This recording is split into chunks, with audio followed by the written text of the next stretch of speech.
Good morning to everybody. Hopefully you all manage to join on time. Welcome to the RAS EAS Workshop that is organized for the first time by the European Aquaculture Society.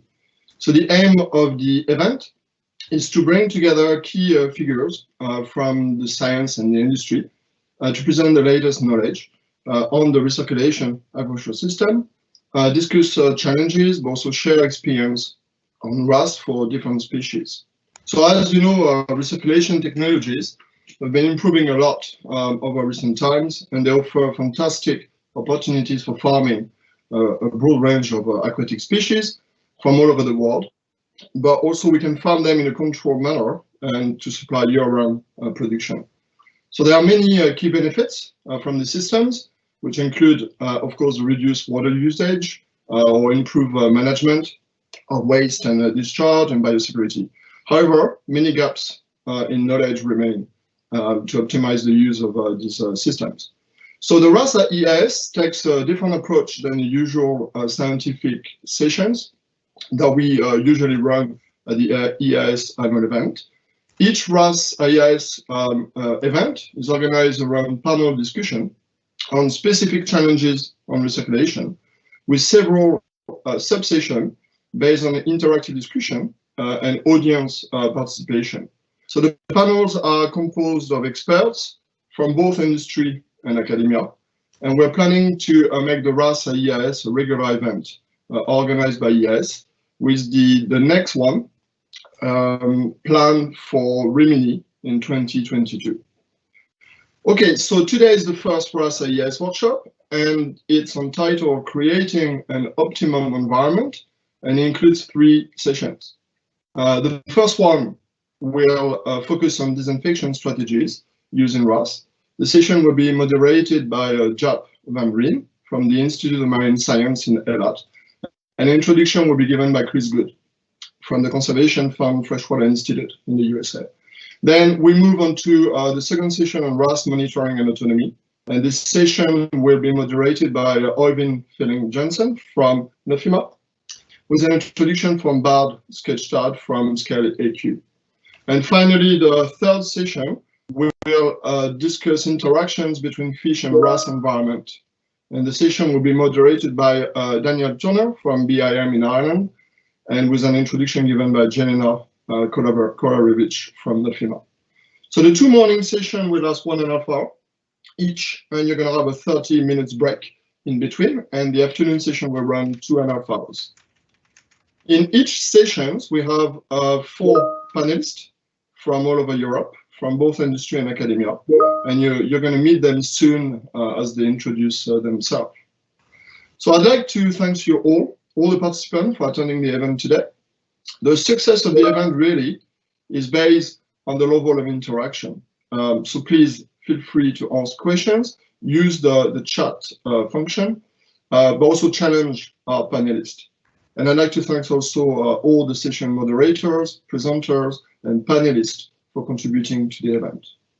So that's it for my short introduction. Now we can start with the first session that is entitled How Do We Approach Disinfection in the RAS Loop, moderated by Jaap. So I'm going to pass it on to Jaap. Thank you, and have a good workshop.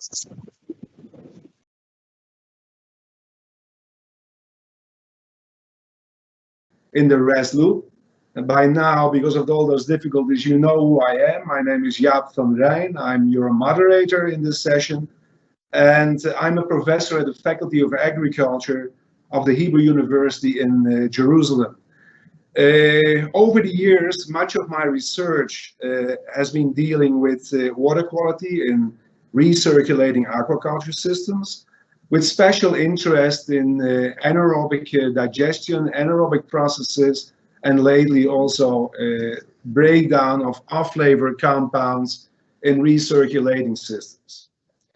By the way, the cameras of all the participants are switched off, and also your mic, and only the questions can be posed by chat before I go on further. Okay. Dealing with disinfection in recirculating aquaculture systems during 90 minutes is a complicated task. It's a huge task. Firstly, because disinfection in recirculating aquaculture systems spans different categories, so to say. We can talk about disinfection that is targeted at materials like tanks and pipes, a disinfection of the culture water, so-called in-loop disinfection. Disinfection can also refer to treatment coping with disease outbreaks, although this latter topic is more related to pathogen-specific treatments. And each of those different disinfection targets require different treatment procedures. And when going over the literature, it becomes apparent that there is often more than one way to skin a cat, so to say. And each method has its specific set of advantages and disadvantages. While some methods are well documented, others are not. And even generally accepted procedures have sometimes not been experimentally verified. In order to make it even more complicated, not all RAS systems are the same, and a disinfection method which works in one might not work in another. So in this session, we would like to address specifically the topic of disinfection in the RAS loop. I will disregard all the other categories that I mentioned so far. I realize that we will not be able to cover all aspects, even in this specific category, but with the help of our speaker and our panelist, who I will introduce to you in a moment, I would like to address some of the main aspects of in-loop disinfection methods. Topics that will be addressed, hopefully, are what are the main disinfection methods, in-loop disinfection methods? What are their advantages and disadvantages? How does disinfection affect the natural microbiota, like the bacteria appearing in the biofilters? How can the different protocols be standardized? What can be done to improve disinfection in RAS, like early detection systems, monitoring of indicator organisms? Those are just a few of the topics that I suggest here in this introduction. The setup of this section on disinfection in RAS will be as follows. We will start off with a pre-recorded introductory presentation by Dr. Chris Good from the Conservation Fund, Freshwater Institute in Shepherdstown, the USA. His lecture will be followed by a short introduction of our panelists, who include, apart from Dr. Chris Good, Professor Pieter van West from the University of Aberdeen, Dr. Carlo Lazado from NOFIMA, Norway, Mr. Andries Kamstra from Kamstra Consult, the Netherlands, and Mr. Aran Lavi from Atlantium Technologies in Israel. Following our acquaintance with the panelists, we will then start with the Q&A session, which will end with some closing remarks from our panelists and me.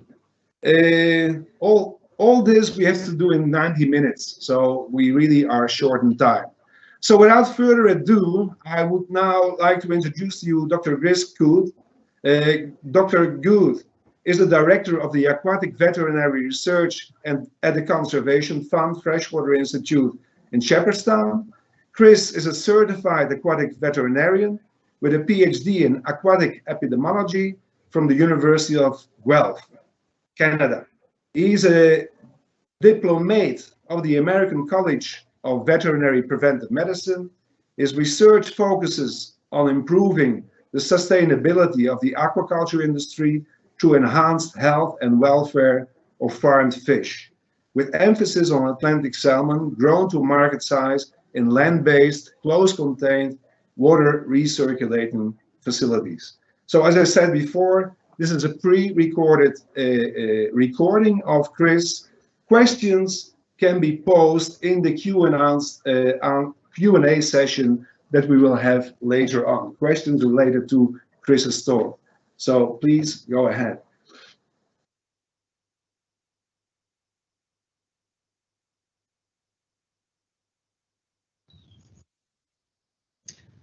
Good morning, everybody. Welcome to the Disinfection in RAS section of the EAS conference. My name is Chris Good. I'm the Director of Research at the Conservation Fund's Freshwater Institute. in Shepherdstown, West Virginia, USA. And it is a pleasure to provide this introductory talk. And I just wanted to thank the organizers for inviting me, and very much looking forward to the panel discussion at the end of this talk. So just to give a brief overview of what I'll be presenting, when I was putting this presentation together, I realized this is a huge topic and very difficult to summarize in 15 minutes. And so essentially what I propose to do is I will describe some of the previous research that we've carried out at the Freshwater Institute, specifically looking at water disinfection in RAS using ozone, UV, or a combination thereof, parasitic acid, and hydrogen peroxide. And I'll finish up the talk with some discussion on potential future directions of where research can be headed in the area of RAS disinfection. So I realize that there are lots of different flavors of recirculation systems, so that's a challenge right off the bat. I will go through and describe how we do it essentially at the Freshwater Institute. So as you can see in this diagram, this is our semi-commercial scale recirculation system. So it has 150 cubic meter dual drain fish culture tank. Water exits this tank. The majority, about 85%, leaves through the sidewall box, and these relatively solids, heavy water exits via the bottom drain, about 15% of that flow. They are treated for solids with a microscreen filter and or radio flow settler, depending on where they're coming from.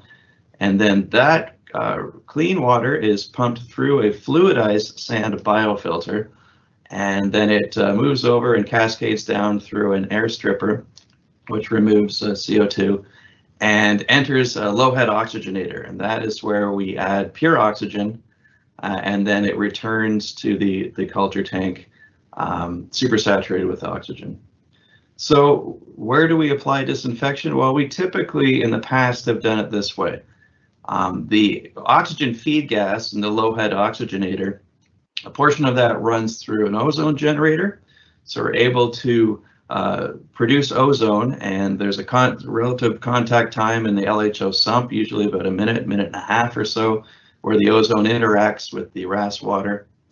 And then following that, the water moves towards the culture tank, at which point we apply UV radiation. So there's method to this.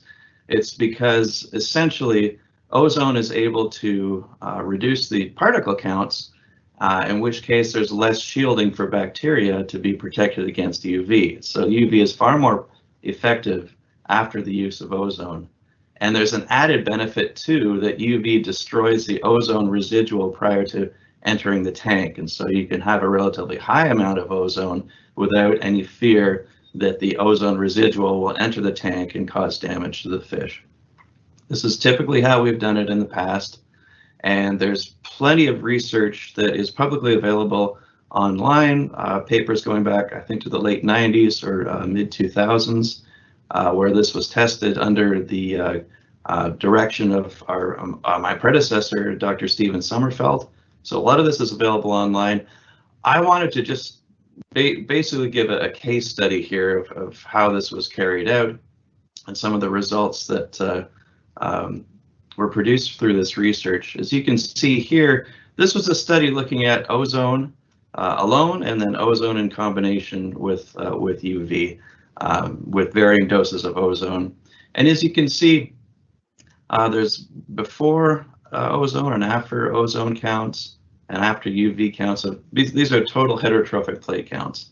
And you can see the percentage removal, you can get upwards of 100% removal of bacteria, cultural bacteria, in this setup.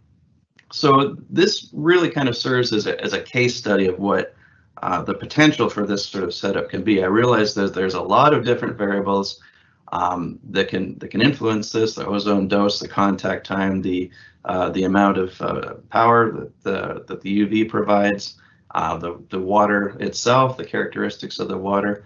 And also that this is a relatively crude outcome. This is total heterotrophic plate count, so it's essentially heterotrophs that can be cultured under our conditions. So it's not talking about viruses or oomycete spores or anything like that. But it's, in a nutshell, this is a good start essentially, and it's an interesting case study that you can remove a good percentage of what's moving through that gas conditioning system prior to it entering the culture tank. Whether you want to do that or not is another question entirely, and I'll talk about that at the end.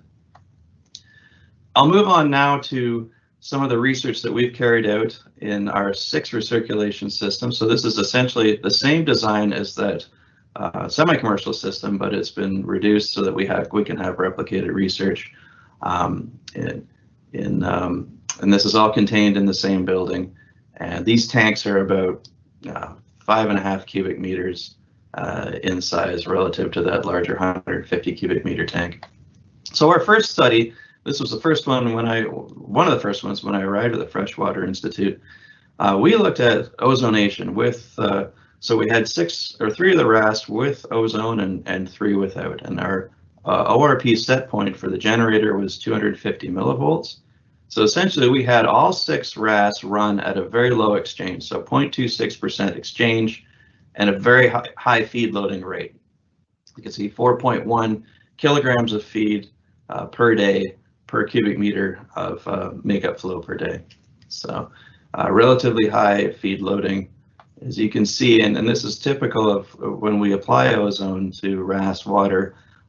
It really clears things up. On the left there, you can see it through the side wall or through the side window. You can see the fish relatively easily. You can see the bottom drain versus the picture on the right. Essentially, the water is full of tannins and colors, and it's very difficult to see the fish or the drain itself. Just to go through the water quality, just to mention briefly first, the rainbow trout in that study did perform much better in the ozonated systems. But if we're talking about disinfection here, you can see the effects of ozone versus non-ozone. So the true color and TSS and particles, as you can see, those are all reduced with the use of ozone as expected.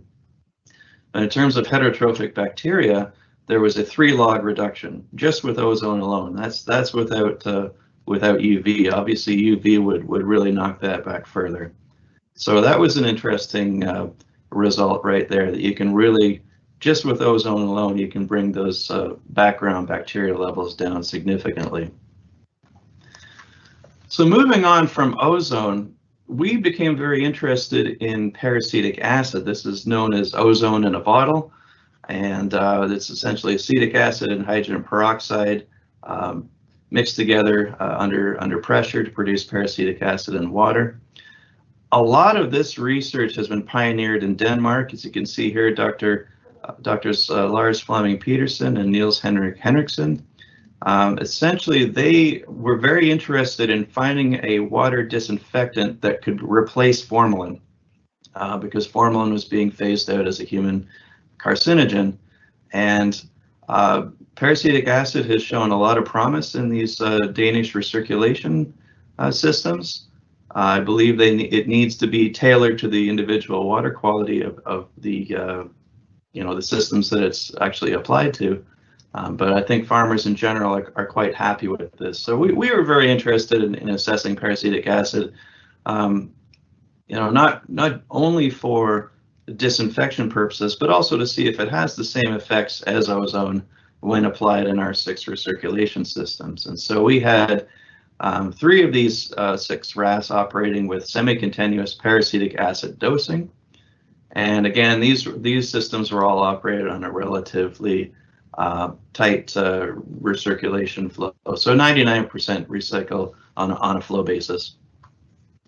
We applied this again. It was added where we would typically add ozone in the LHO sump.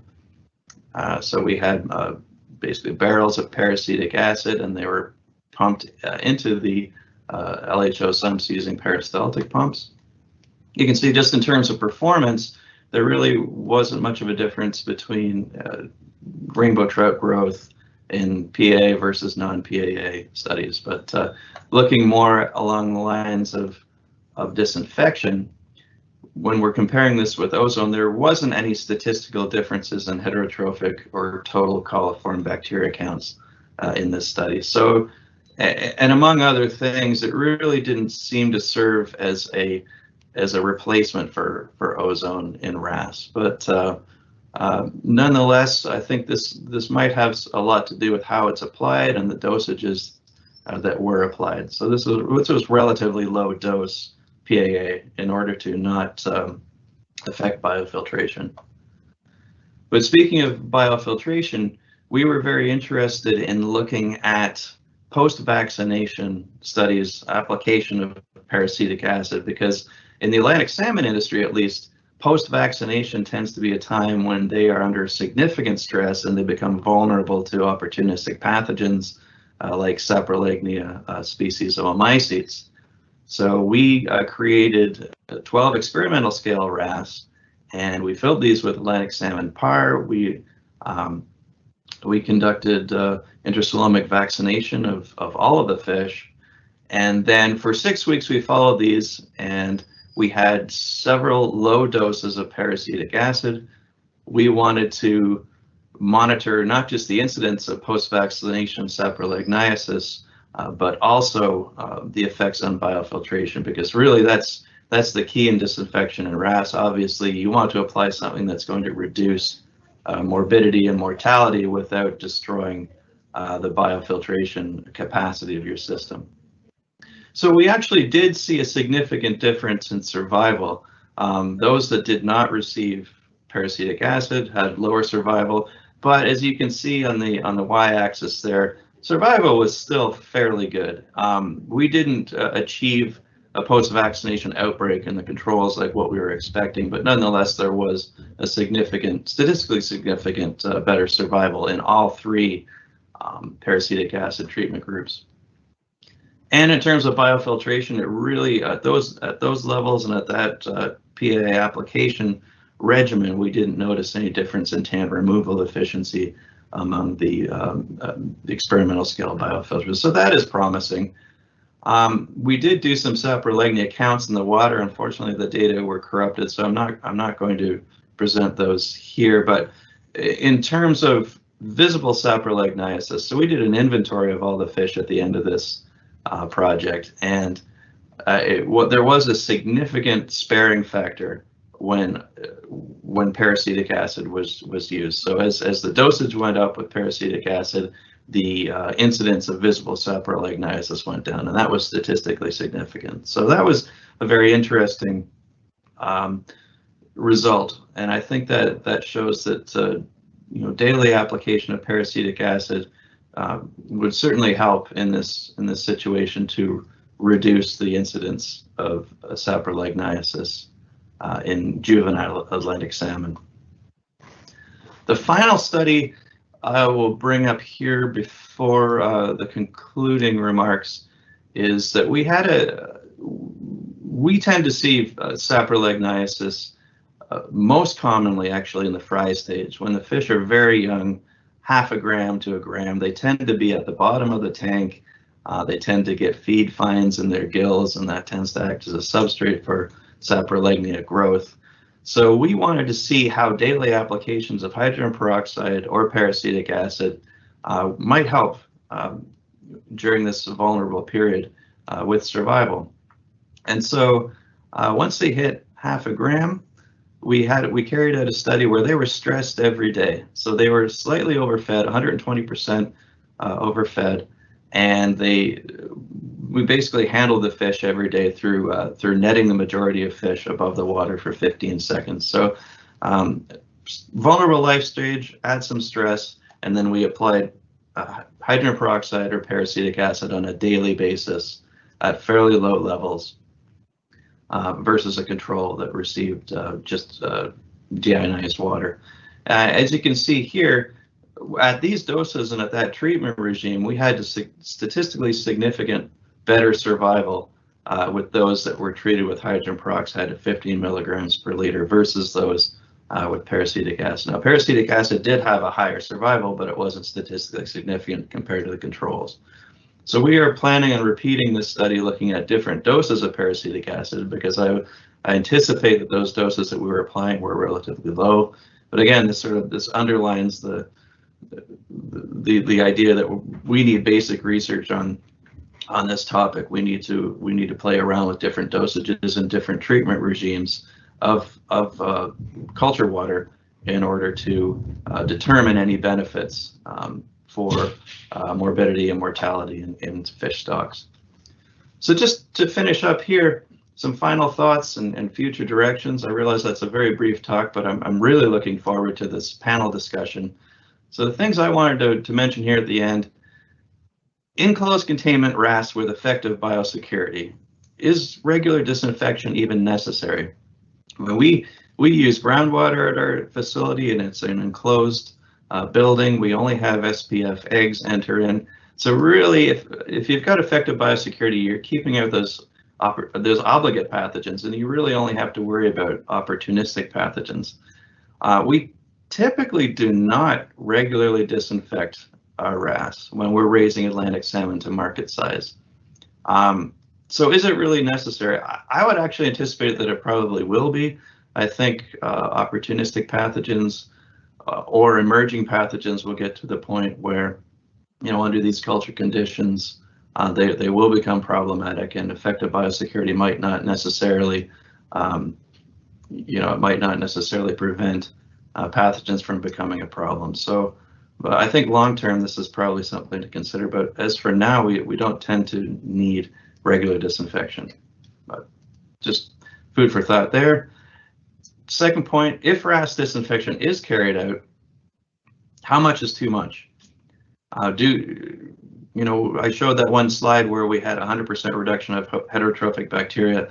Is that necessarily a good thing? There's been some great research out of Norway. The papers of Dr. Kari at Tramadol come to mind, where she's shown that microbially mature RAS water is actually quite beneficial, because it provides far less room essentially for opportunistic pathogens to proliferate and cause problems.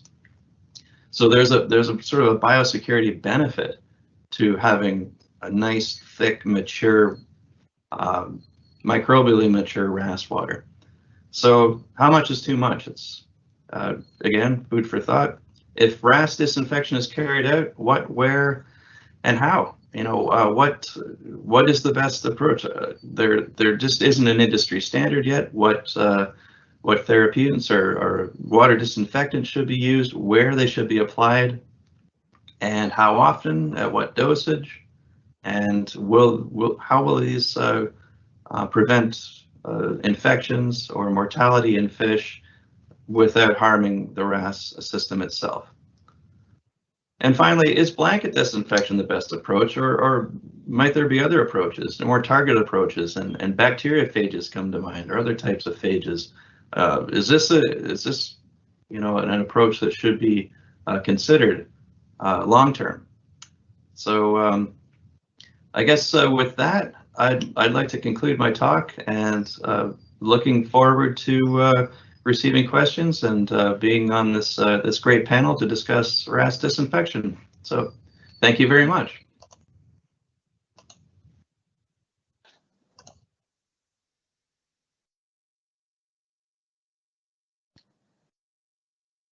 Okay, Chris, thank you very much for this interesting presentation. I hope you can hear me all, just to make sure. Yes.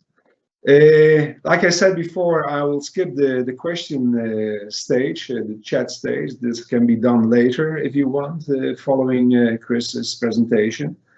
It's evident from his presentation that with respect to in-loop disinfection, disinfection methods such as ozone and UV radiation and hydrogen peroxide, parasitic acid, they all can be successfully applied in this specific RAS system that Chris is talking about, and I on purpose say this specific RAS system. At the end of Chris's presentation, he posed very interesting questions that really are feed for thought are food for thought for this discussion that will follow.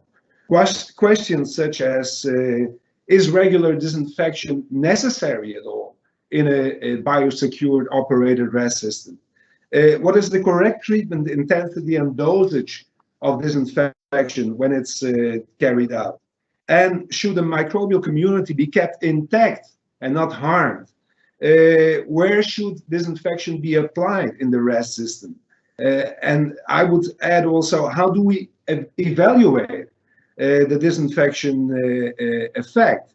Is it total heterotrophic counts that we can use, or do we need more sophisticated methods of validating our disinfection treatment?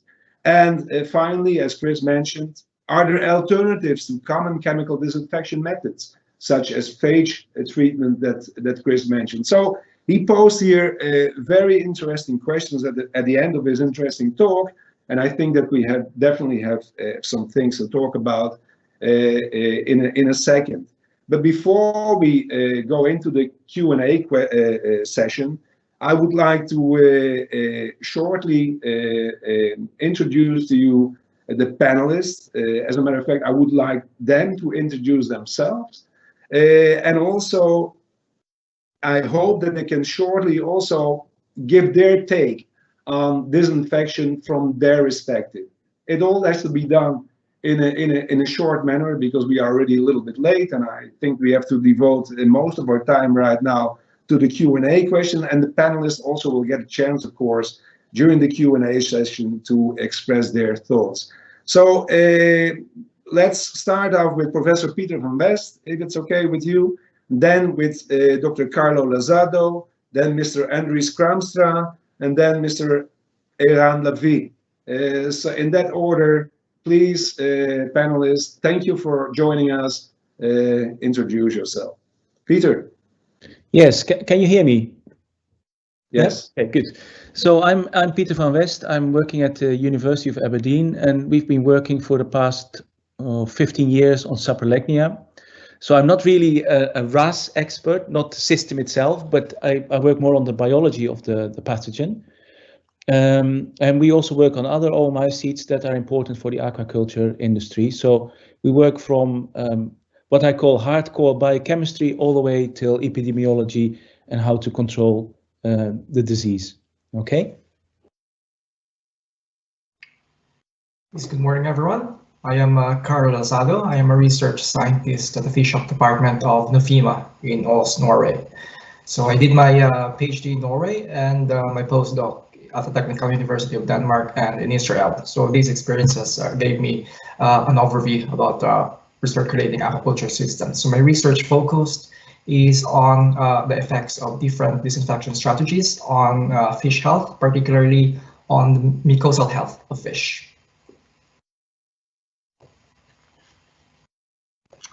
Good morning, my name is Andries Kamstra. I hope you can hear me.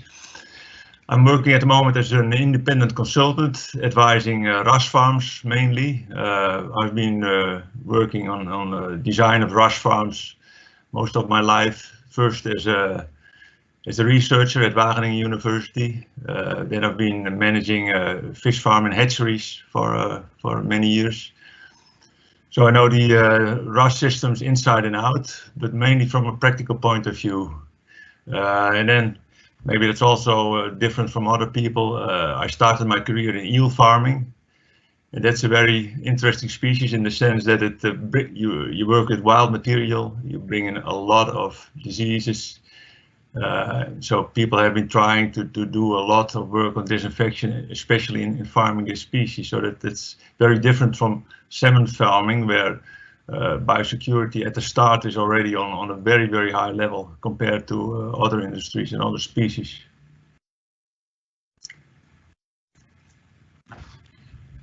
Okay, thank you very much. I understand that Aran is not present in this meeting. Is that right? Okay.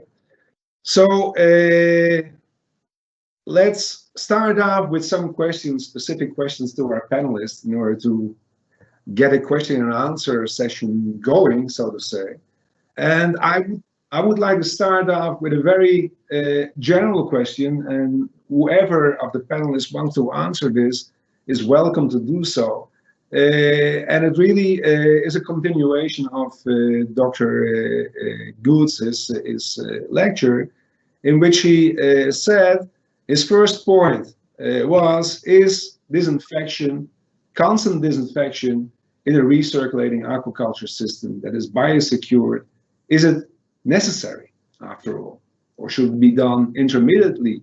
Should it be done only when there are signs of discomfort, so to say? So I think it's a very general question, but it deserves an answer right from the start. So who of the panelists would like to say something about this issue? Chris, maybe you could explain yourself a little bit more in addition to what you said in your lecture. Thanks, Jaap. Yeah, I was actually just reading the chat. There's a whole bunch of questions from the audience coming up in the chat session here. So if you don't mind, Jaap, could you repeat the question? Yeah, okay. I basically continued where you left off. And your first point of when your considerations, you know, your aims for the future is disinfection in a biosecured recirculating system? Is this has this to be done on a permanent basis, and or intermittently, only when there are signs of discomfort? I think with experience, you can predict when there are going to be fish health episodes, and I think applying disinfectants as a preventative would be a good standard approach, and we do that typically with very young fish. We don't tend to see any issues around smoltification when we're raising Atlantic salmon, but that said, I know a lot of people do, and I think that might be another time when again a preventive dose or a preventive regime of disinfectant might be a useful thing. Aside from that, once the fish in our situation go to grow out in our main system, it's actually very rare that we will see even an opportunistic situation. We will see the occasional saproligniasis, in which case it's relatively easy for us just to apply 2 to 3 parts per 1,000 salt, and that tends to knock it back. Now I don't think we have a particularly virulent strain of saprolegnia at our facility, thankfully. I know I think at that point it's very much a case or a farm-specific thing that people need to develop on their own. It's possible that there are certain RAS out there that that do require a daily disinfection at some point, whether it's ozone or UV or that sort of thing. But at least in our situation, we haven't found that we've needed that regular disinfection. So. Okay, Chris, thank you. Well, in the meantime, there are some questions from the audience, and well, let's start off with the last question that I see on my screen, and it says to Mr. Good, could you explain the principle of how UV can remove the excess of ozone? Yes, I saw that one. I'm not a chemical engineer. I'm not entirely sure how exactly. I'm just assuming that ozone is able to knock back that oxygen radical, or UV is. I'm not exactly sure of the actual chemical principle behind, behind that, but we have noticed at least that at certain dosages of UV, I think around 50 to 80 milliwatts per second per square centimeter. If you're applying a UV at those rates, it'll knock back 100% of that oxygen residual. But again, the principle behind that, there's probably better minds than mine that can explain that. Yeah. Okay. Yeah, those are very technical questions, and I don't want to go into the details too much. There was a question about go back to my, any alternatives for the chemical disinfection method that are used now, like organic acids and phytogenic substances. We will get back to that in a later stage when we talk about alternatives to chemical disinfection methods. I would like to pose really an additional question to one of our panelists, and that is maybe Professor Pieter van West. With your specific expertise in the field of fungal diseases, oomycete and saprolignia, I would like to come back to Chris's lecture, in which the efficiency of the treatment is measured by total heterotrophic counts. Now, obviously, this won't take into account viruses and fungi like saprolignia. So, what is your take on validation processes in order to see if disinfection really worked in this case? Right, that's a very tough question to answer. Because in our experience, in the experiments that we've done, the UV and the ozone, let's start with UV first. UV depends really much on the dose that you give in order to kill saprolegnia, because what we found is if you give weak doses of UV, saprolegnia will just continue to thrive. It doesn't kill it at all. It needs to be very, very strong doses in order to kill it. With the ozone, we're testing this also at the moment, actually, in the lab, and it looks like the ozone is prepared to kill the zoospores, so the swimming spores, but when you look at the mycelium, it's not so effective on that. Okay, so we know that saprolegnia can survive quite well in biofilms, in the tanks, in the systems. It grows between the diatoms, bacterial mats, and etc. So it's quite happy to live just in the tank by itself on whatever is floating by and eats it. It's a good saprotroph as well.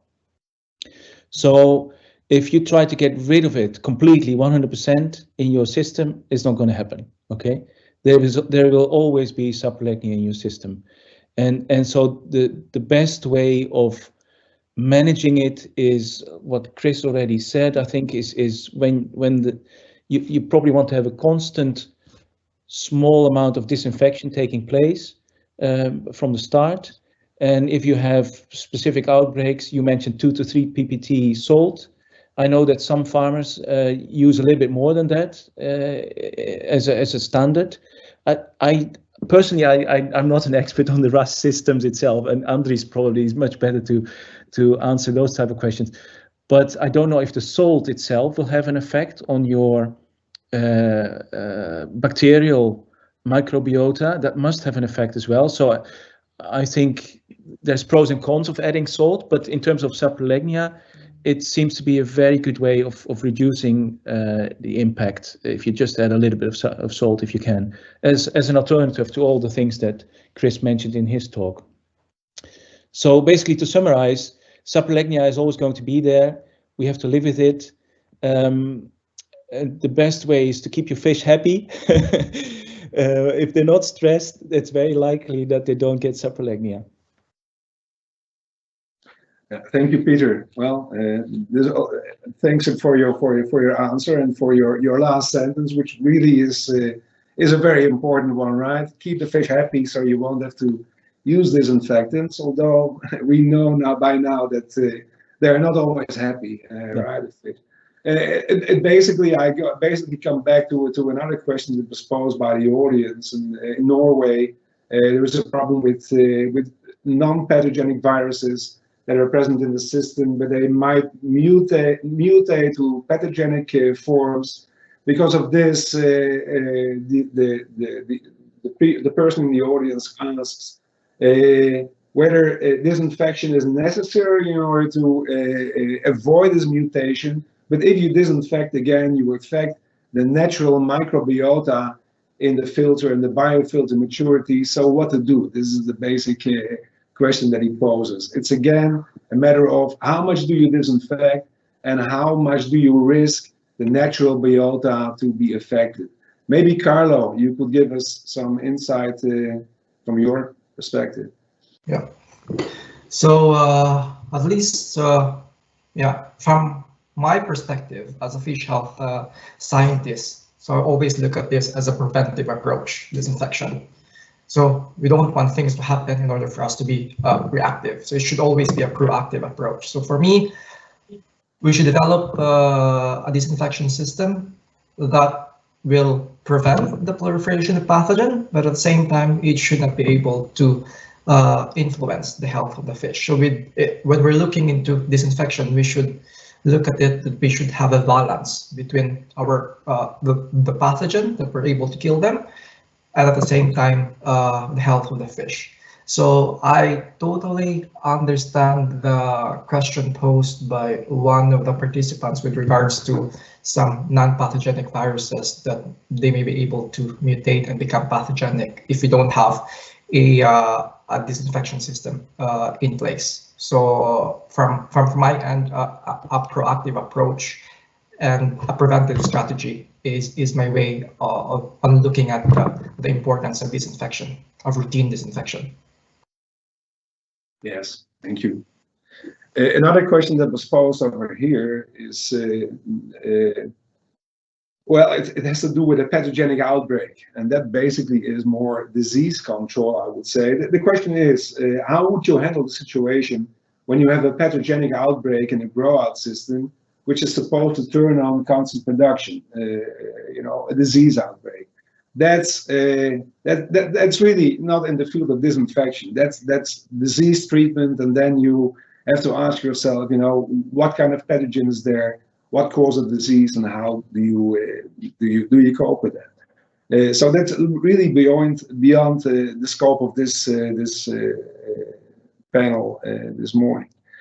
I would like to pose another question to Andries. Andries, I know that you have been involved in marine systems during many years, and I would ask if there are distinct differences between disinfection methods in freshwater systems, where you have also experience, and in marine systems. Maybe you could put your light on this a little bit. Yeah, what you often see in marine systems, for example, that the protein skimmers are used because it's protein skimmers can be put to use very efficiently in marine systems, and their combination then with ozone, of course, is very straightforward and very logical. So that's something you see very often happen.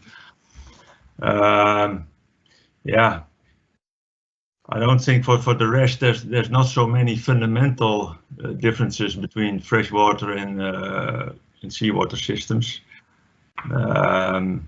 Yeah, to my mind, often what you see is that disinfection systems are being used as eventually as a kind of disease treatment, or to keep out the bugs, so to speak.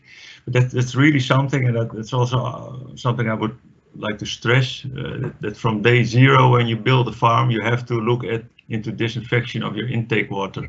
If you don't do that, you can try and do whatever you like, but you will never be able to contain any pathogen within your system in the loop.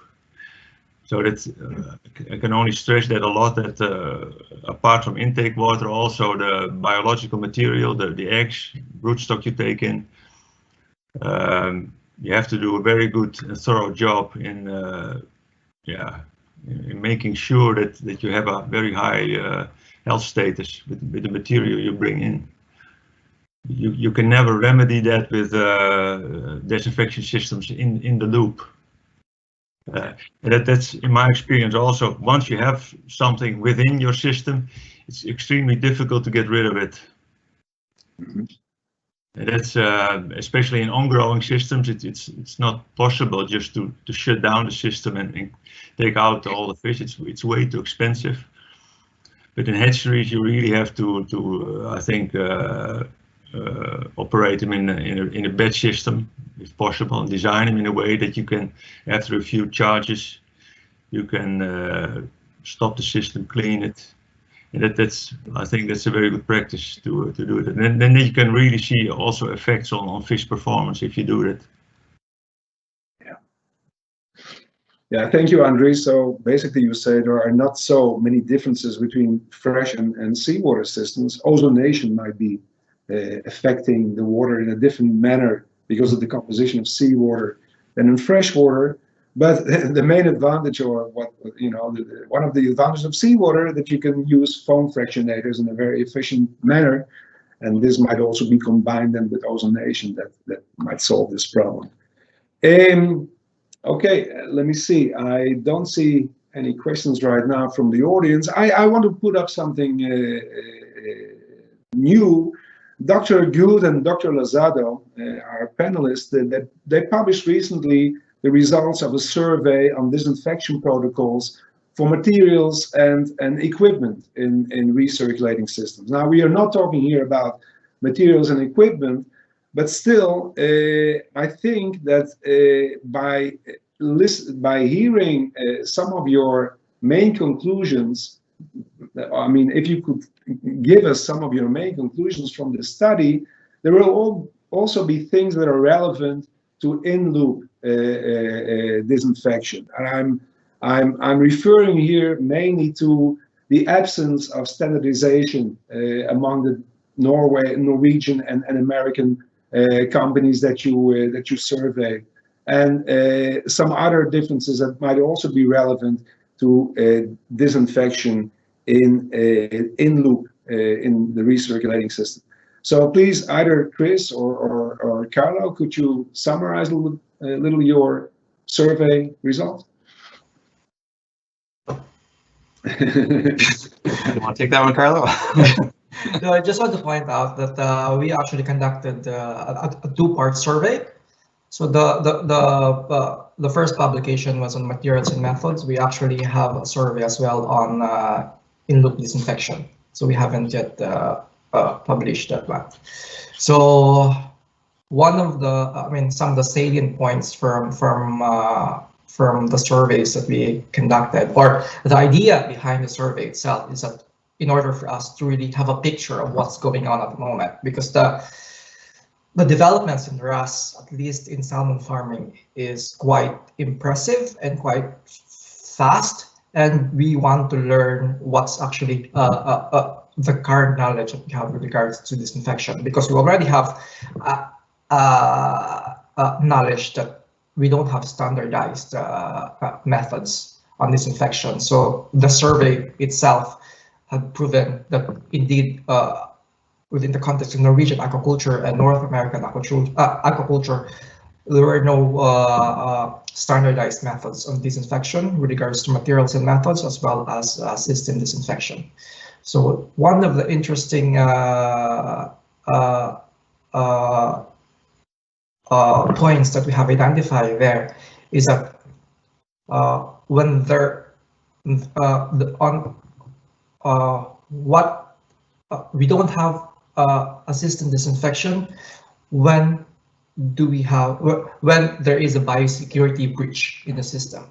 So that leads me to my first point that I've posed earlier, that we should be proactive when we look at disinfection in RAS. So I guess Chris can elaborate some other points from the survey. I found it very interesting that I think we surveyed a good number of places in North America and in Norway, and the standardized protocols, they tended to be there. The thing was, what I found interesting was the choice of disinfectants. In North America, there's still a decent amount of use of formalin in RAS, which is perhaps a little regrettable. I know this is a human carcinogen. It's being phased out in Europe, whereas other disinfectants like Parasitic Acid, for example, are being used more commonly in Norway and in Europe in general. I do know that Parasitic Acid is now approved in North America by the EPA for use to disinfect surfaces in aquaculture, but fish can't be present. So this is something that you have to do in between individual cohorts of fish. So that was fairly interesting. Chlorine, Sodium hypochlorite, that's fairly common in North America versus in Norway. Same with quaternary ammonia compounds. So it's the choice of disinfectant, and also the reasons why disinfectants are selected are perhaps a little different. I know that user safety is fairly it's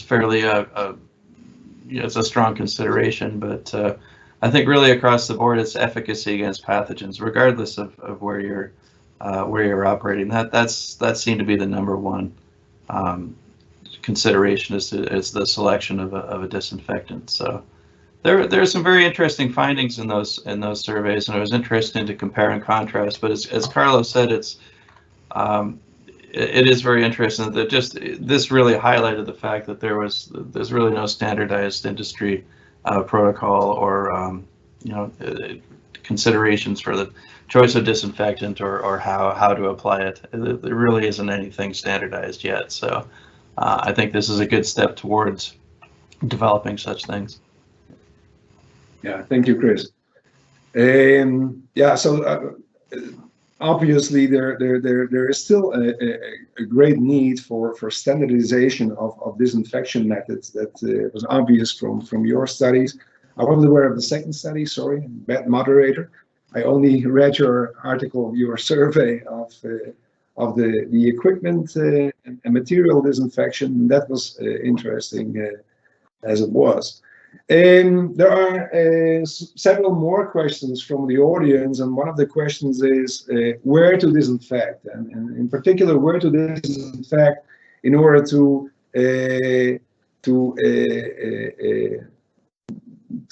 prevent the natural microbiota to be affected by the disinfection. That's a hard thing to do. Who of our panelists would like to take a shot at that question? Andries, maybe? Yeah, sure. Well, obviously, for disinfection to be effective, the water has to be clean as well for ozone as for UV. For UV, the water has to be clean to make the radiation hit the bacteria, as has been already explained by Chris. And for ozone to be effective, there should not be too much organic material in the system, because then ozone will be consumed by this organic material. So the best thing to do to apply the disinfection, of course, is after your water treatment, where that's obviously the place where the water will be the most clean, so to speak. So that's where your disinfection will have most effect. It's also, of course, the most dangerous place to do it, because it's just in front of your fish. So that's always kind of the thing to in designing systems to keep in mind. If you're too close to the system or too close to the fish, you make a mistake with ozone. It will have terrible effects. These things happen in practice. But then again, you have to make sure that your equipment is fail safe in this respect. Capacity should not be too high.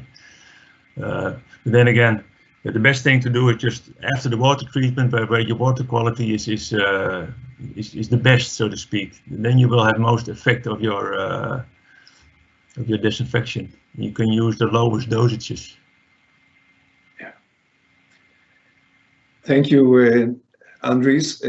Well, maybe a question that is related to that. Somebody asked, had anybody experience with resistance to disinfectants? I'm not aware of that.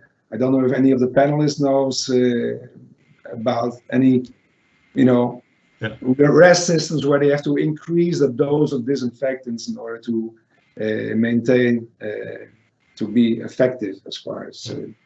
Maybe I can say something about it. In eel farming, like I said, eels have a very low biosecurity status. You bring in trouble all the time.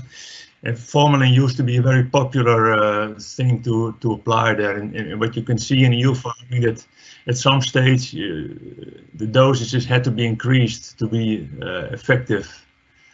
And sometimes it's difficult to see what's going on. if you're really targeting a pathogen there, or is it something else? But then, yeah, those things can happen for sure. Yeah. But that always makes me a bit wary about using the parasitic acid. There those things can also happen, and then you wonder where will it end, especially in on-growing systems where you're not able to break this cycle and disinfect the whole system again.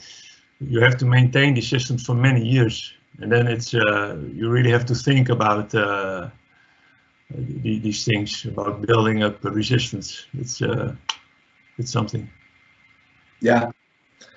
Thanks, Andries. I understand your point, and that's well, we said it earlier. That's first of all, maintaining good conditions and adequate water quality, provide optimal conditions for fish. That's a first must, and using disinfectants at the beginning, at least at a very low dose, in order to avoid those problems that you were talking about, Andries.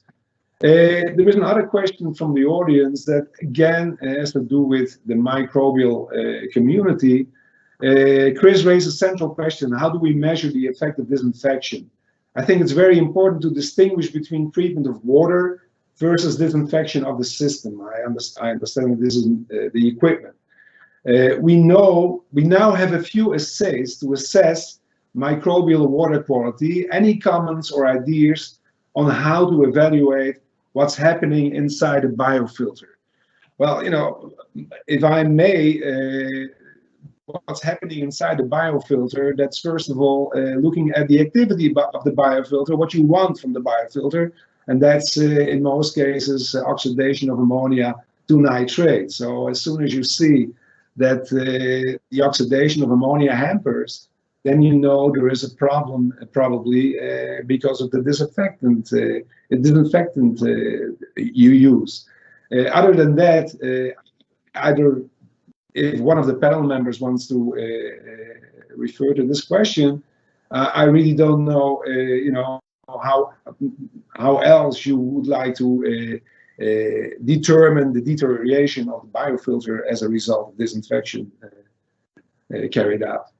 Any comments as far as this is concerned?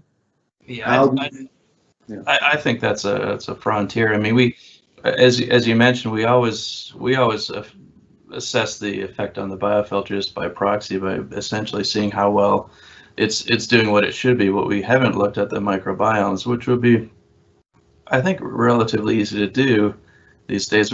We haven't really done it, and I think that's a really good avenue of research, is to look at maybe the short and long-term effects of microbiome stability in the biofilter with repeated doses of various disinfectants. But it's something that we haven't done yet at freshwater. Yeah. Okay. Another question from the public is: could you share what are the dosages of disinfectants that might work in RAS? Well, this is a very technical question, because first of all, we are talking about many disinfectants, and again, the dosages, I think we have to realize it really depends on what kind of RAS system you're talking about. What are the levels of organic matter in the RAS system? What is the configuration of the RAS systems? All those things, they determine eventually what dosage and what frequency you will use in your system. So I think that this is too specific question or this is a too general question to be answered in a very specific way. Panelists, do you agree with this, or do you have any takes on that?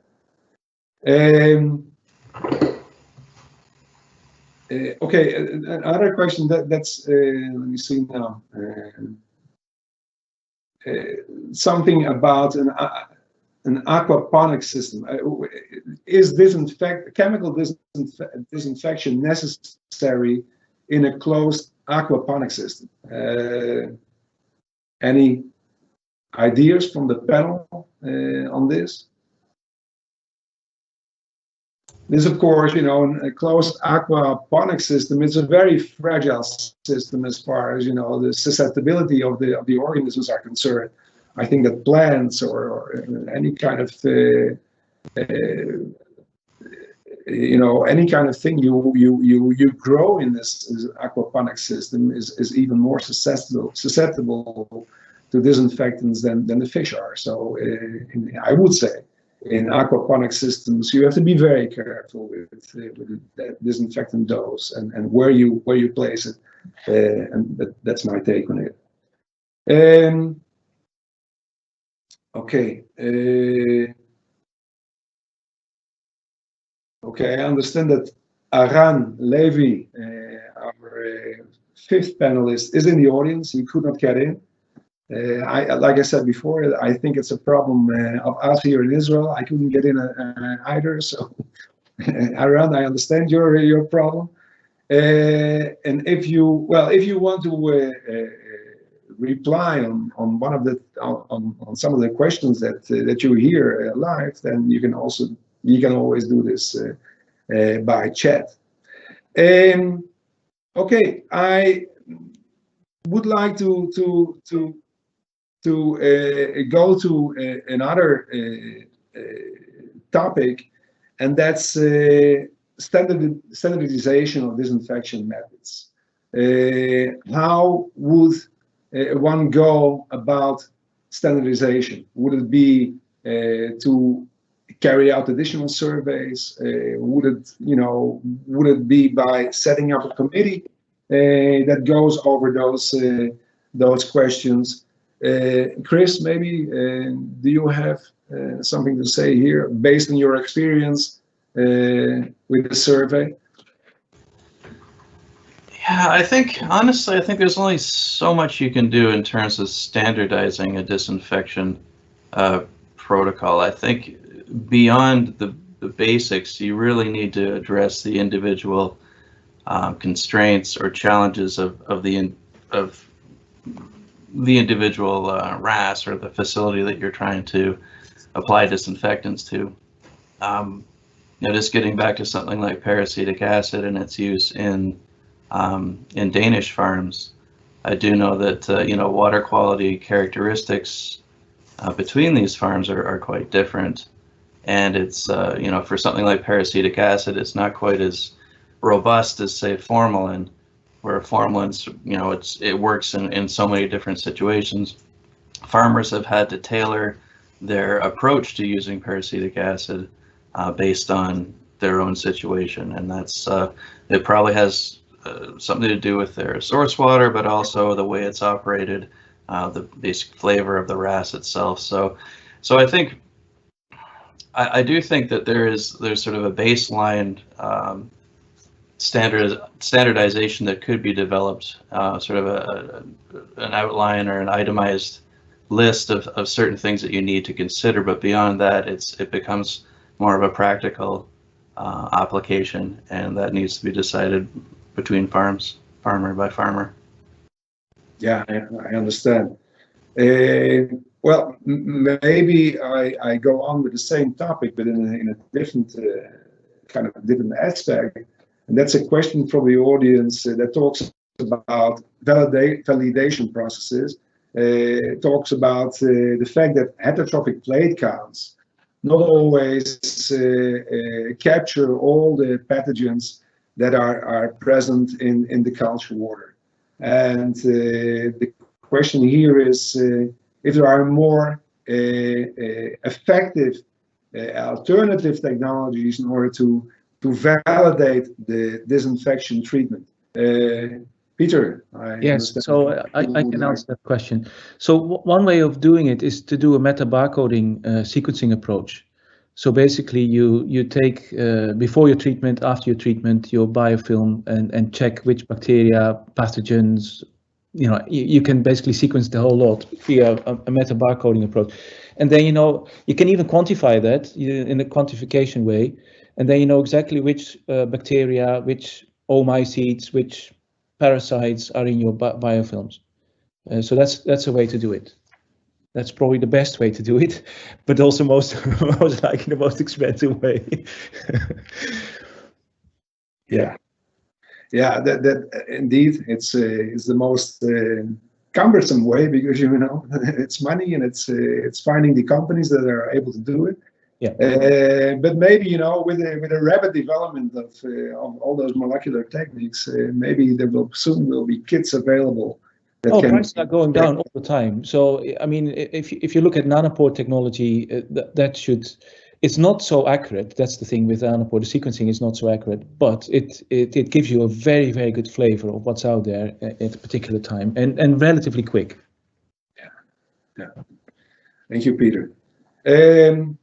Okay, there is a question that appeared twice already, and that's a question about protein skimmers.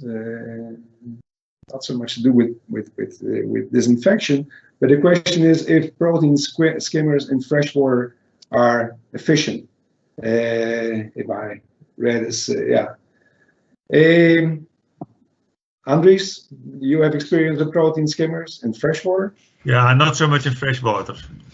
I mean, it's more difficult to make small bubbles in freshwater. So yeah, some people claim you can have good freshwater skimmers, but the process is much more complicated, much more difficult. So yeah, protein skimmers are often used in marine systems. There it's very efficient to do it, but in freshwater, I don't know. Yeah. Yeah, my experience is the same. I tried it out in freshwater, but in freshwater, it's you know, it's a waste of electricity, as I found out.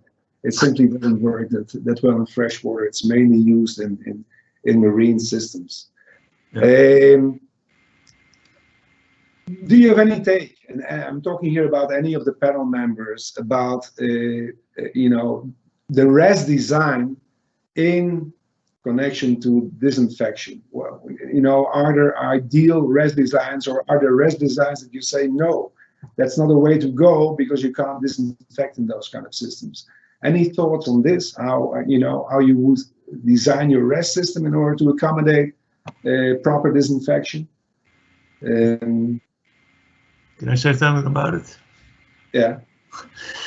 Yeah, like you discussed before, in order to have good disinfection, it's obvious that your organic matter content of the water, the background level, has to be low. That makes it much more efficient disinfection.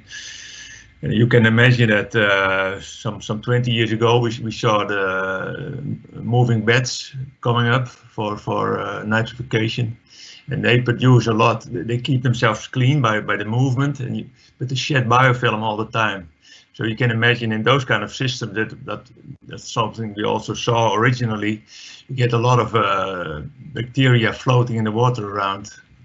Nowadays, people work a lot more with fixed beds, and they contain the bacteria inside the filters. You get a lot.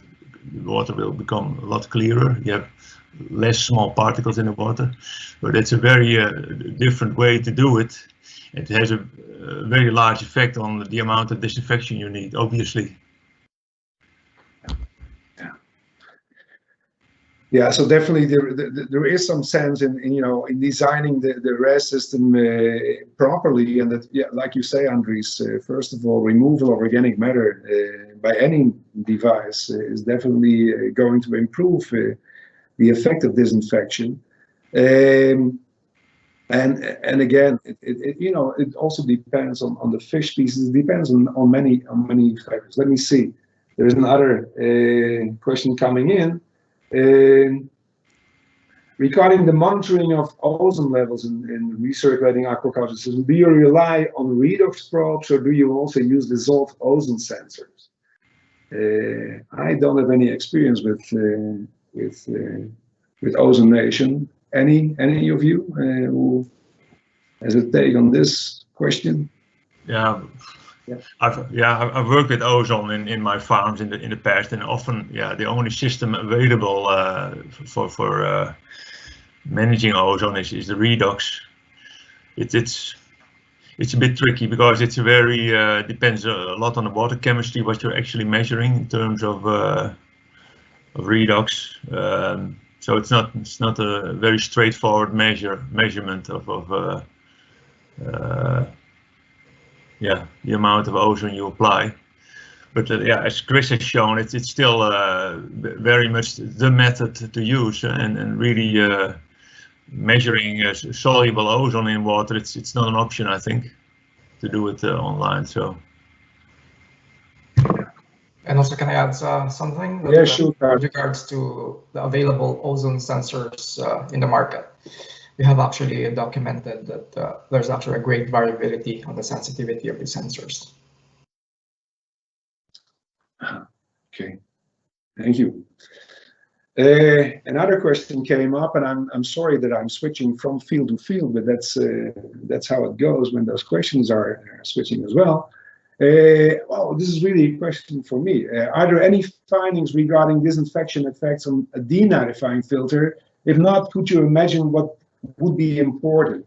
Well, you know, I'm working myself a lot with denitrification, recirculating aquaculture systems. What I could say in general is that denitrifiers, because there are such so many bacteria, so many bacterial groups that are able to carry out denitrification, and they're also efficient as far as energy gain is concerned, much more efficient than nitrifiers. So I would say that disinfection less affects the denitrification process than the nitrification process, simply because denitrifiers are more diverse and they're energetically wise, they're much more efficient than nitrifiers. So you know, my simple answer is, you know, if you have problems with disinfection affecting your denitrifiers, then way before you had already problems with the nitrification, and you won't get any nitrate because the nitrifiers are affected before the denitrifiers are affected. So that's a short answer here about denitrification. What is your opinion about disinfection byproducts, especially when ozone is used? Yeah, we talked about this a little bit. That's anybody who wants to answer this? This has to do with seawater bromate that might form, you know, harmful products due to ozonation, and definitely in seawater systems, much more care should be taken by, you know, making sure that after the ozone treatment, the water is free of ozone in order to prevent those toxic compounds, those harmful compounds, to be produced.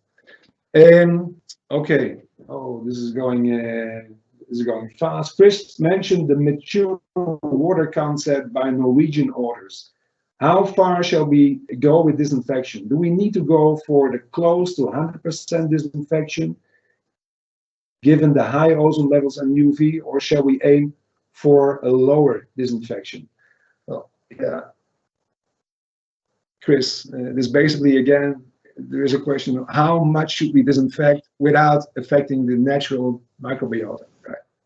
Yeah, no, I ended the talk with that exact question, and I don't really know, to be honest. I do think that based on my experience between flow through and RAS, that there is a benefit to having microbially mature water. When we have an opportunistic pathogen outbreak at Freshwater Institute, it's invariably in flow through. It's you know, it's this relatively clean water that you wouldn't expect to be pathogen, you know, to be a source of pathogens, but it just has that much more room for opportunists to proliferate when there aren't, you know, when it's not crowded with other bacteria that are essentially harmless to the fish. So, but yeah, I'm not sure what level. I mean, do we go for that ozone plus UV goes to 100% disinfection, or do we want something a little lower than that? That's fair game for more research, I believe. Yeah, definitely. It's well, it's a recurring question. It's really a key question, really, in this field, I would say. Okay, I said in the beginning that I also would like to talk a little bit about alternative disinfection treatment methods. Chris was talking about the phage approach, which is, yeah, I don't know if it's feasible yet, but they are getting there, I would say. But then there is also, and this is one of the questions of the audience, then there are also all kinds of organic or natural products that can be used as disinfection materials. Like the question here is, what do you think about the use of natural treatments such as 3T oil? Well, let me first start with talking a little bit about research I carry in my circulating system here in Israel. And in my system, I don't use any disinfection. I don't use ozone. I don't use UV. It's all natural, so to say. We are using aerobic as well as anaerobic treatment. And we found, and we also contain all the organic material in the system, which is broken down by bacteria, by fermented bacteria, and the fermentation products are used then by denitrifiers as electron donors to denitrify the nitrate. Now, anyway, what happens in such a system is that we get very brown colored water because of humic substances. And those humic substances, you hardly can see the fish. The water is very clean. It looks like tea, basically. It's very, it's not turbid, it's clean, but it's very brown. And what we found out is that those humic substances, they have both therapeutic properties, and also they are immunostimulants. So we said, this is very surprising, and we are not the first ones to talk about the benefits of humic substances. So this brought me really to an idea that yes, there are so many natural products that could be used as well, and more you can see applications of those natural products. I found out, for instance, that in Asian fish culture, they put tea bags in their fish ponds in order to, increase the amount of tannins in the fish pond, because it has a beneficial effect. And this is a thing that has been going on from father to son, so to say, from generation to generation.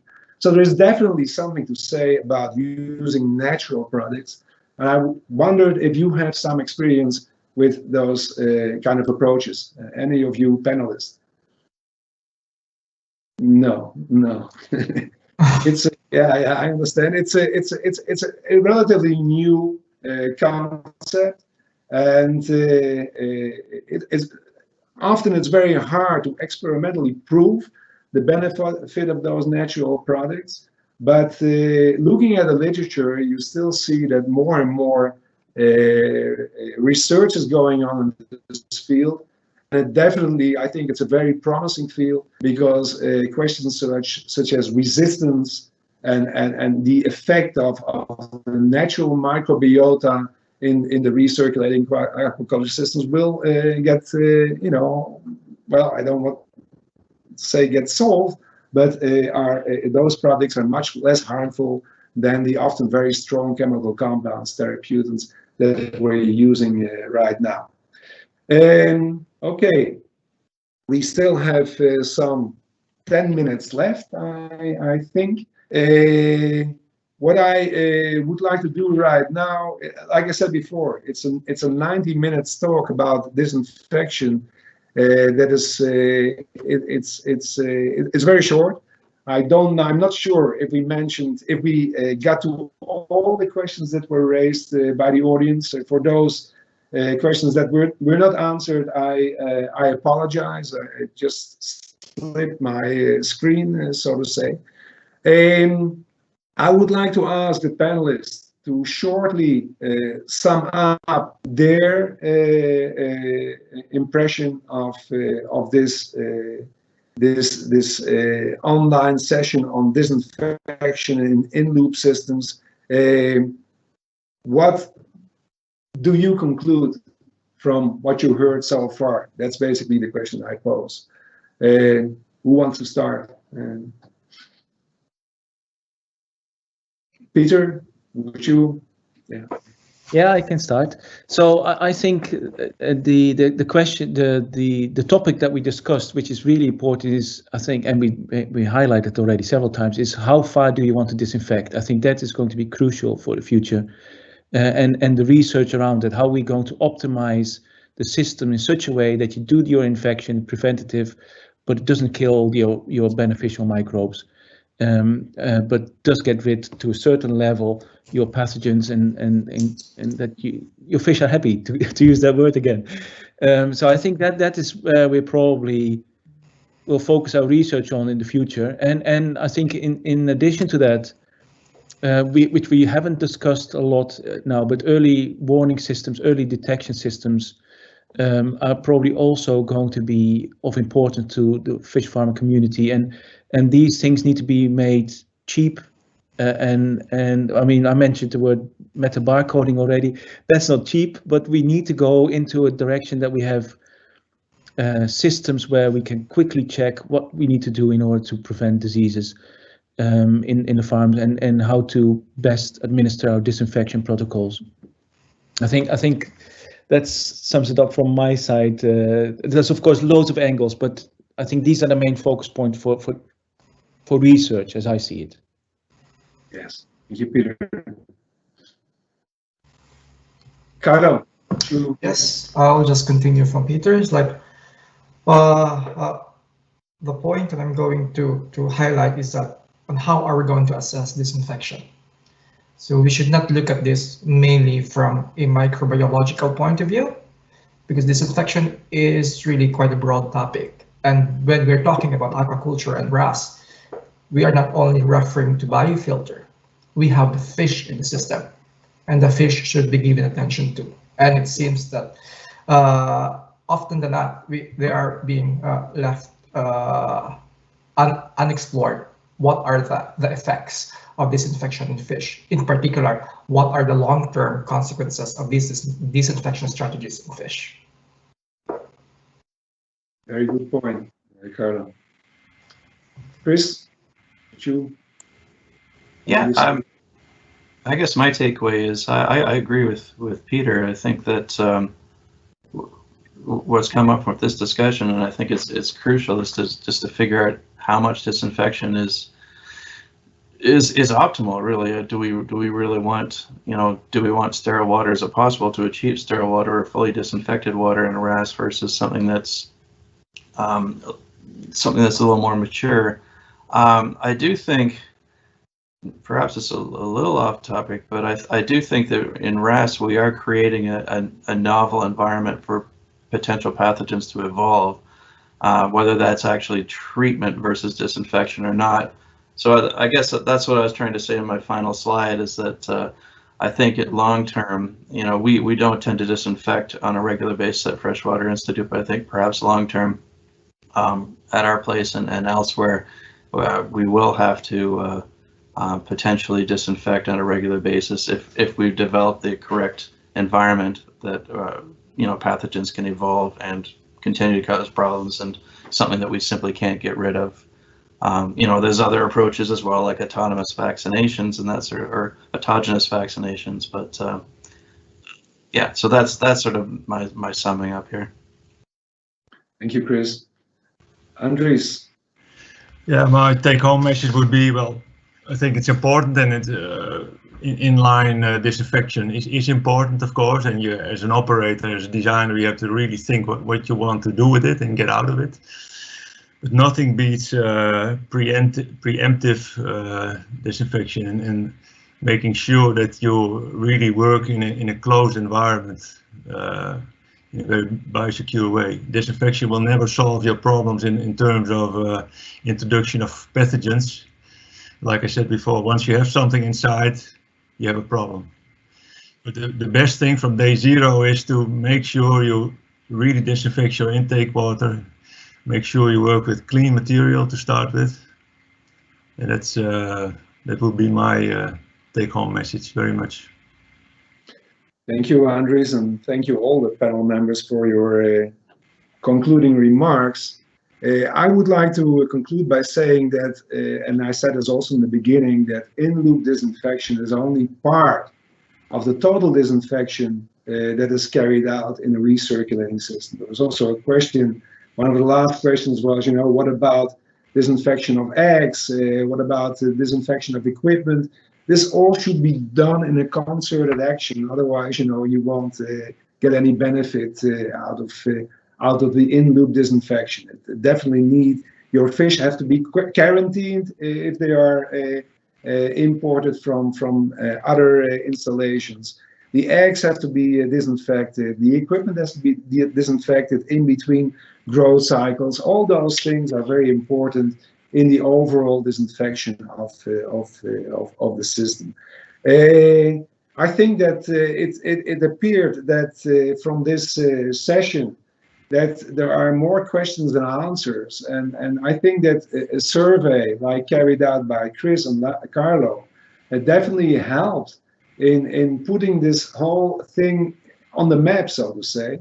And I hope there will be a continuation with more farms that will cooperate in publishing their experience with disinfection in order to come eventually to some kind of concerted action as far as disinfection is concerned.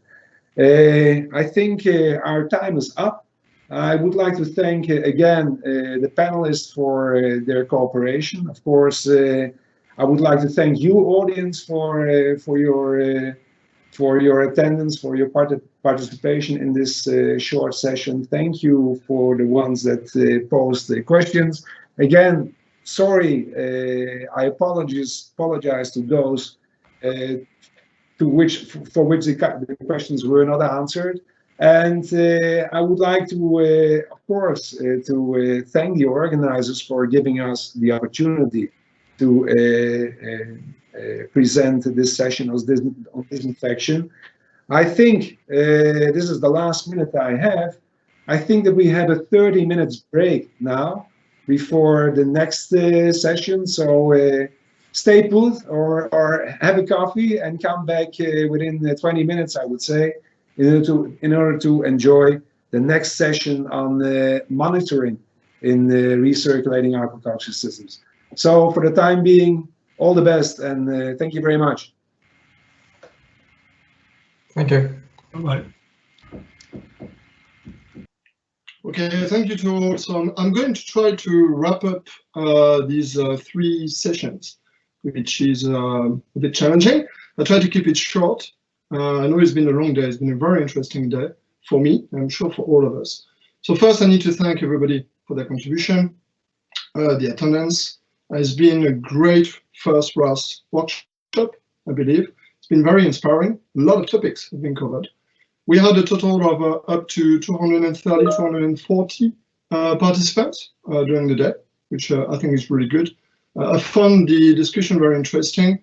And what actually strikes me the most is the lack of standardization, really, that we find overall in RAS.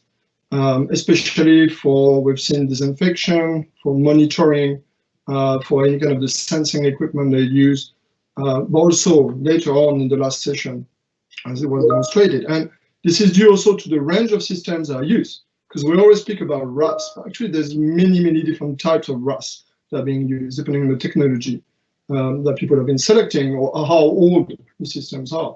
And also for the species. We've been focusing a lot on salmon for obvious reasons, but obviously there are lots of species around the world that are being farmed in recirculation. So this makes things a bit tricky. That's especially true for salmon when I think about the lack of standardization, which is quite striking because there's so much more data available than in any other species. But I guess that might also be part of the problem. The volume of data probably is not really what is required here. So given on the level of investment that is ongoing at the moment, I think this is clearly a top priority and a collaborative effort really is needed.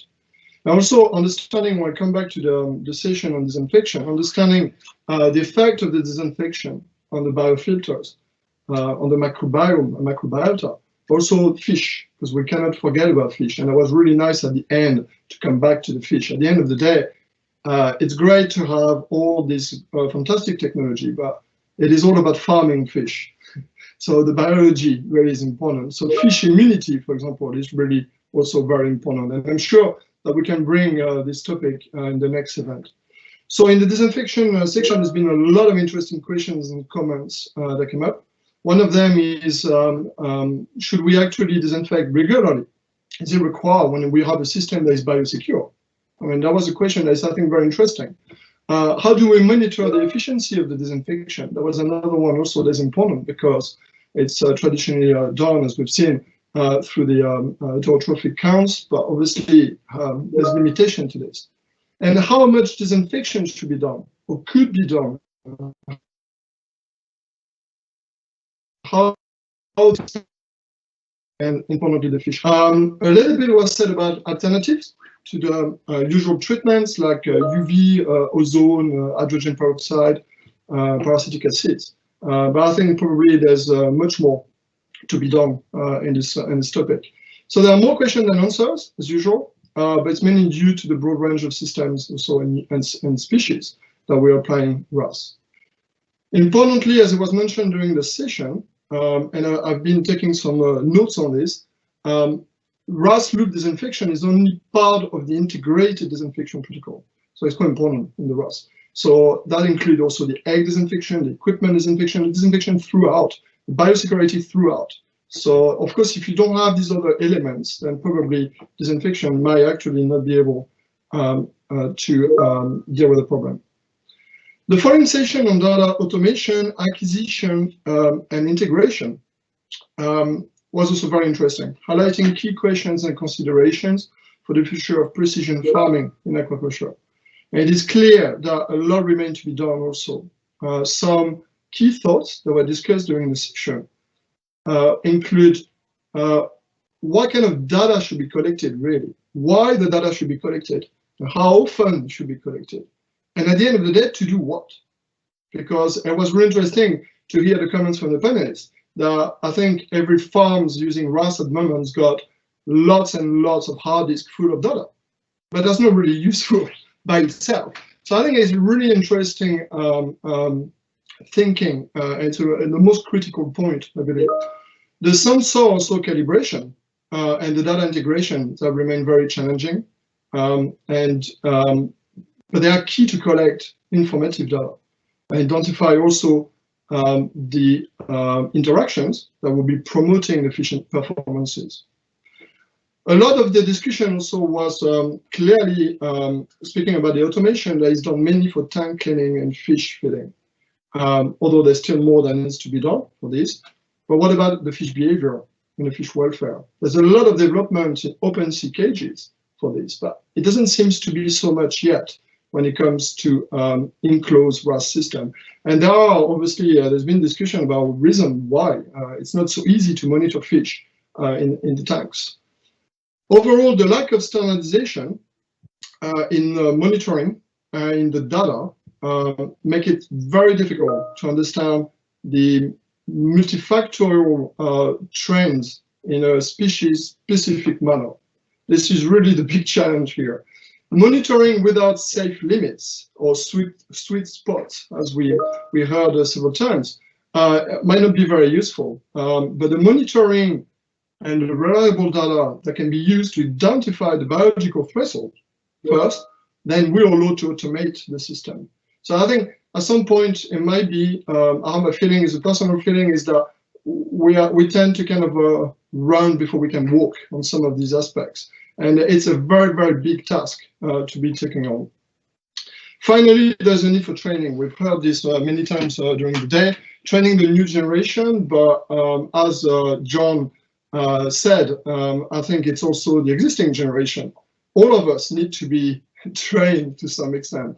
The technology is moving so fast that we need to keep up with all the improvement coming up. So training, it will be about bridging between academia and industry, and that's really important. And this requires, and it's been discussed several times, the availability of systems to do so. Commercial level, semi-commercial level RAS systems that can be dedicated to research and development purposes. And there's not many of them. I know there are some in Norway. I know, for example, in Scotland, we don't really have. We tend to rely on small experimental systems. I was also going to say, to me, the technology should not be at the expense also of the profitability of the sector. There's always a risk that because the technology becomes available, and I mean, there's a lot of great technology, then it would just be applied. There could be a kind of overkill. It might be more than we need, to be honest, to do the job. And then profitability is very important. It is a business, farming. And as I said, filling up hard disk with data may not be the best way forward. Making sense of the monitoring strategy and understanding the biological needs is really critical. So the last session of the day, I'm not going to say much because we spent 2.5 hours. That was really great. Well done to all the panelists.